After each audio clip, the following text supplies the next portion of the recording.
Middle east में बढ़ती हुई टेंशन्स और ईरान का इजराइल पर हमला करने के बाद कई लोग इस मसले को एक फुल फ्लेज वॉर की तरफ बढ़ता हुआ देख रहे हैं, जबकि एक बहुत बड़े तबके का ये भी मानना है कि अगर ये जंग शुरू हुई तो फिर मामला वर्ल्ड वॉर 3 तक जाते देर नहीं करेगा। पर क्या वाकई ऐसा होने वाला है? 1 अक्टूबर को ईरान ने इजराइल पर इस साल का दूसरा डायरेक्ट हमला करके पूरी दुनिया को हैरत में डाल दिया है। पहला हमला अप्रैल 2024 में किया गया था, जिसमें ड्रोन्स और क्रूज मिसाइल्स का इस्तेमाल किया गया, लेकिन अब की बार ये हमला सिर्फ बैलिस्टिक मिसाइल से किया गया। ये हमला इतना कैलकुलेटेड था कि एक भी मिसाइल आबादी वाले एरिया में नहीं गिरा। ईरान ने सिर्फ मिलिट्री बेसेस और एयरफील्ड्स को टारगेट करके एक तरह से अपना मैसेज इजराइल तक पहुंचाया है। इजराइल को दूसरा शॉक तो तब लगा जब आयरन डोम भी काफी सारे मिसाइल्स को हवा में ही फाड़ने में नाकाम रहा। इनमें से कुछ मिसाइल्स ने इजरायली एयरबेस को हिट किया, जहां पर अमूमन इजराइल के लॉकहीड मार्टिन F-35 खड़े होते हैं। सैटेलाइट इमेजेस ने भी कंफर्म किया है कि एक ईरानियन मिसाइल ठीक हैंगर के ऊपर जाके गिरा। अब दुनिया की नजरें इजराइल की तरफ हैं। सब यही जानना चाहते हैं कि क्या वाकई इजराइल पलटकर वार करेगा या नहीं। अगर इजराइल और ईरान की फुल फ्लेज जंग शुरू होती है तो वो कौन से मोमेंट्स होंगे जो इस जंग को वर्ल्ड वॉर 3 में आसानी से बदल सकते हैं। और सबसे अहम सवाल कि अगर ये जंग होती है तो काफी वेस्टर्न कंट्रीज तो इजराइल के साथ खड़ी होंगी, लेकिन ईरान के पास किस किस का सहारा होगा। ज़ेम टीवी की वीडियोस में एक बार फिर से खुशामदीद। नाजरीन, आज मिडिल ईस्ट एक बार फिर से गहरी और नुकसानदेह जंग के दहाने पर खड़ा है, जहां दो पावर्स आमने सामने आ चुकी हैं। ये पूरे रीजन के लिए अब तक का खतरनाक तरीन लम्हा माना जा रहा है। दोनों पावर्स जो पिछले 45 सालों से इनडायरेक्टली लड़ती आई हैं, अब फेस टू फेस आ चुकी हैं। Israeli prime minister Benjamin Netanyahu ने ईरान को 180 बैलिस्टिक मिसाइल्स फायर करने पर जवाब दिया है कि हिसाब तो जरूर देना होगा। इजरायली मिलिट्री ने भी कहा है कि ईरान को पलटकर जवाब जरूर दिया जाएगा। हमला कब, कहां और किस लेवल का होगा, ये फैसला अब इजरायली गवर्नमेंट करेगी। पिछली बार जब अप्रैल 2024 में ईरान ने इजराइल पर पहला डायरेक्ट हमला किया था तो उस वक्त अमेरिका ने इजराइल को खामोश रहने का मशवरा दिया था, लेकिन इस बार वो खामोशी नहीं है जैसी पिछली बार थी। इस बार इजराइल का आयरन डोम काफी हद तक फेल होता दिखाई दिया, लेकिन आखिर करोड़ों डॉलर्स खर्च करने के बावजूद भी ऐसा हो कैसे गया। इजराइल का आयरन डोम एक एडवांस्ड मिसाइल डिफेंस सिस्टम है और आर्टिलरी शेल्स को इंटरसेप्ट और डिस्ट्रॉय करने के लिए डिजाइन किया गया है। ये सिस्टम बहुत ही इफेक्टिव और एक्यूरेट माना जाता है। आयरन डोम का सक्सेस रेट 90% से ज्यादा है, मतलब ये सिस्टम लॉन्च होने वाले रॉकेट्स और मिसाइल्स में से बहुत हाई परसेंटेज को इंटरसेप्ट और डिस्ट्रॉय कर सकता है। आयरन डोम ऑटोमेटिकली आइडेंटिफाई करता है कि कौन से रॉकेट्स पॉपुलेटेड एरियाज या इम्पोर्टेंट इंफ्रास्ट्रक्चर की तरफ जा रहे हैं। सिर्फ उन्हीं रॉकेट्स को टारगेट किया जाता है ताकि रिसोर्सेज सेव किए जा सकें। लेकिन फिलहाल इस आयरन डोम की कमजोरी ये है कि ये एक साथ 80 मिसाइल्स को ही रोक सकता है, और तभी ईरान ने कैलकुलेट करने के बाद आयरन डोम की कैपेबिलिटी से 2 टाइम्स ज्यादा मिसाइल्स लॉन्च किए।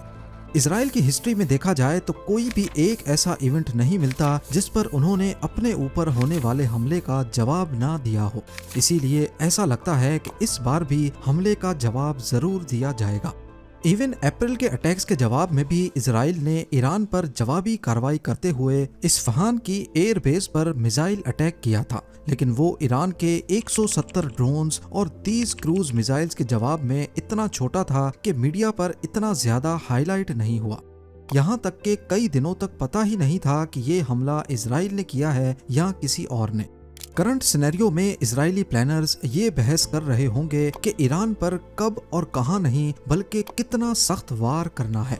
देखा जाए तो इजराइल के पास 3 टारगेट्स मौजूद हैं। पहला है कन्वेंशनल मिलिट्री अटैक, जिसमें ईरान की उन साइट्स को टारगेट किया जा सकता है जहां से बैलिस्टिक मिसाइल्स लॉन्च हुए थे। वो लॉन्च पैड्स भी हो सकते हैं और कमांड एंड कंट्रोल सेंटर्स भी। और ये भी मुमकिन है कि इजराइल पर हमला प्लान करने वाले किसी हाई ऑफिशियल को मरवा दिया जाए। दूसरा टारगेट है इकोनॉमी, यानी कि वो टारगेट्स जिनसे ईरान की इकोनॉमी को अच्छा खासा नुकसान हो। इन टारगेट्स में ईरान की ऑयल फील्ड्स भी हो सकती हैं, पेट्रोकेमिकल या पावर प्लांट्स भी, या फिर शिपिंग पोर्ट्स भी हो सकते हैं। लेकिन एक्सपर्ट्स का मानना है कि ये इजराइल के लिए इतना अच्छा टारगेट नहीं है, क्योंकि इससे ईरान की सिविलियन पॉपुलेशन को नुकसान होगा, और क्योंकि ईरान ने अपने बैलिस्टिक मिसाइल्स से इजराइल की सिर्फ मिलिट्री इंस्टॉलेशंस को टारगेट किया था, तो शायद इजराइल भी सिविलियन आबादी पर हमला ना करे। और आखिर में है तीसरा और सबसे खतरनाक टारगेट, ईरान का न्यूक्लियर प्रोग्राम। यही वो प्रोग्राम है जिसकी वजह से अमेरिका ने पिछले कई सालों से ईरान पर सैंक्शंस लगा रखी हैं। ऑफिशियली अभी तक ईरान के पास न्यूक्लियर टेक्नोलॉजी तो नहीं है, लेकिन इस पर तेजी से काम जरूर चल रहा है। नेचुरली यूरेनियम में एक खास आइसोटोप जिससे न्यूक्लियर बॉम्ब बनता है, उसकी क्वांटिटी सिर्फ 0.7% होती है। इस आइसोटोप को U-235 कहते हैं। 0.7% न्यूक्लियर बॉम्ब बनाने के लिए काफी नहीं होता। इसके लिए जरूरी है कि U-35 की क्वांटिटी कम से कम 20% हो। ये क्वांटिटी बढ़ाने के प्रोसेस को यूरेनियम एनरिचमेंट कहा जाता है।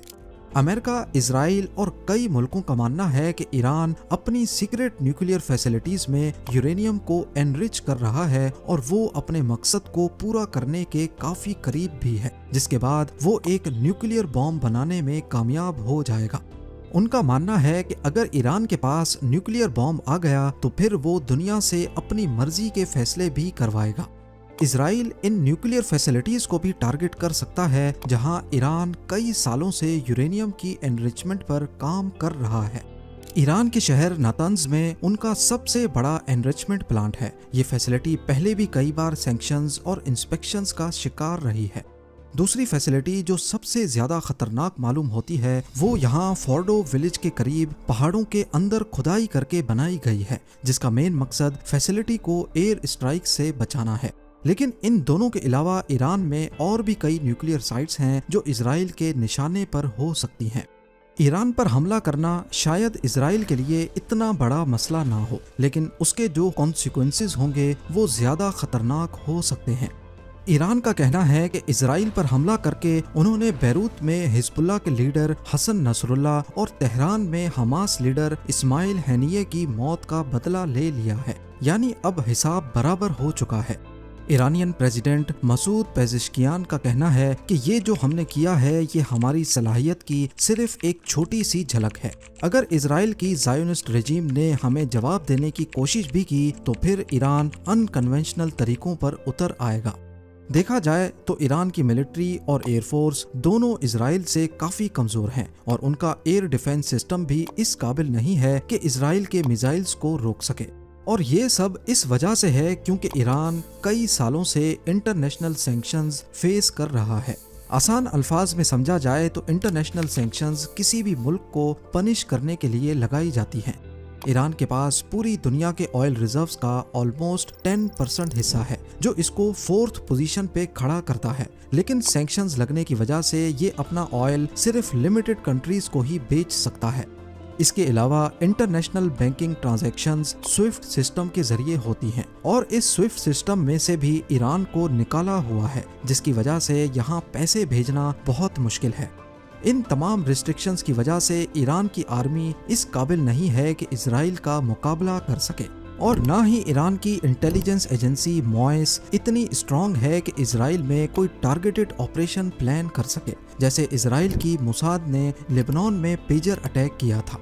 लेकिन इसका मतलब ये नहीं है कि ईरान बिल्कुल खोखला है। उनके पास बैलिस्टिक मिसाइल्स और क्रूज मिसाइल्स की अनगिनत क्वांटिटी मौजूद है। यानी अगर इजराइल ने हमला किया तो ईरान के पास सिर्फ 3 ही ऑप्शंस बचते हैं। एक तो हैं प्रॉक्सीज, यानी लेबनान में हिजबुल्लाह और यमन में हूथीज, जो ऑलरेडी इजराइल पर लगातार हमले कर रहे हैं।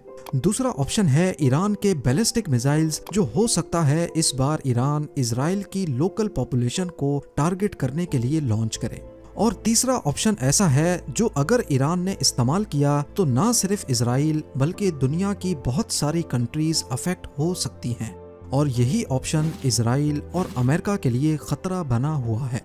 जी हाँ, ईरान पहले ही कह चुका है कि अगर इजराइल ने हम पर हमला किया तो फिर हम उन कंट्रीज को भी नुकसान पहुंचाएंगे जो इजराइल को सपोर्ट करती हैं।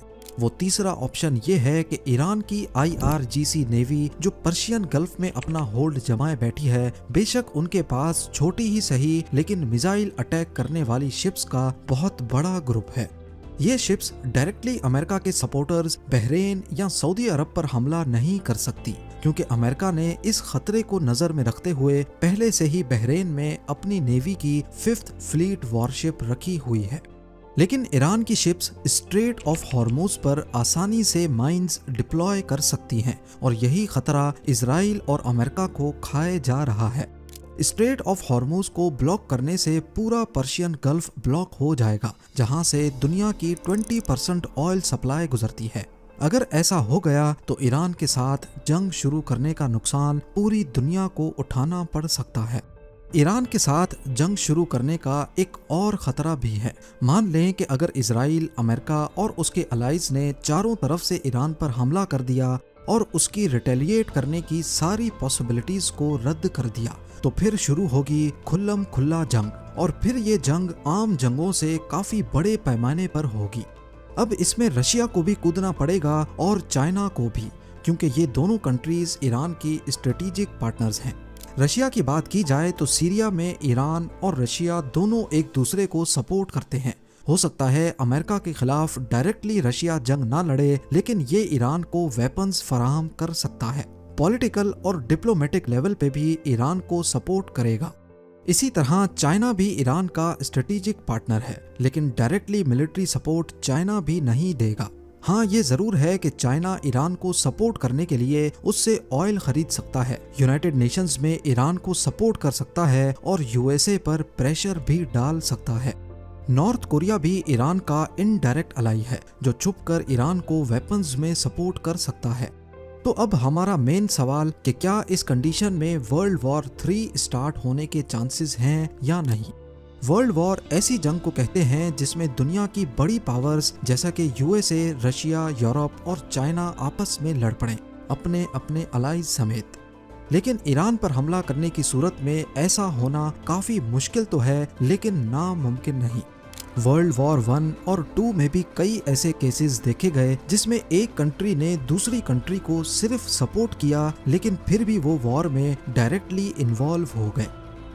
आर्च ड्यूक फ्रांज फर्डिनेंड की असैसिनेशन के बाद ऑस्ट्रिया हंगेरी ने सर्बिया पर हमला किया। इस जंग में जर्मनी ने ऑस्ट्रिया हंगरी को सपोर्ट किया तो रशिया ने सर्बिया को। ऐसे करते करते फ्रांस और ब्रिटेन भी इस जंग में शामिल हो गए, क्योंकि वो उस वक्त रशिया के अलाइज थे।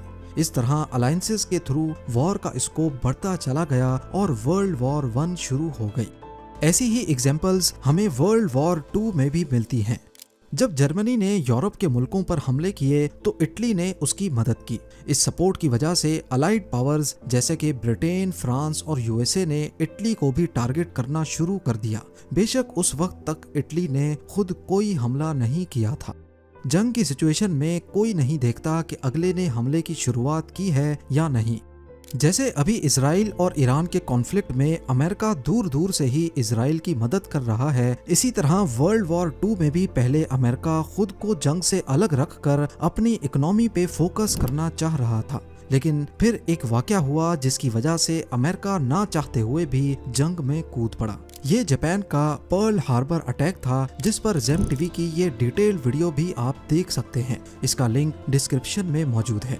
कुल मिलाकर बात यह है कि ईरान पर अगर इजराइल ने बड़ा हमला किया तो इन दोनों मुल्कों की फुल फ्लेज वॉर शुरू हो सकती है, और अगर इस जंग में अमेरिका ने शिरकत की तो फिर जंग पूरे रीजन में फैल सकती है और चांसेस हैं कि वर्ल्ड वॉर 3 भी शुरू हो जाए। लेकिन ये सिर्फ अजम्पशंस हैं, ऐसा होगा कि नहीं ये तो वक्त ही बताएगा। आपकी इस पूरे मामले में क्या राय है मुझे कमेंट सेक्शन में जरूर बताएं। उम्मीद है जेम टीवी की ये वीडियो भी आप लोग भरपूर लाइक और शेयर करेंगे। आप लोगों के प्यार भरे कमेंट्स का बेहद शुक्रिया। मिलते हैं अगली शानदार वीडियो में।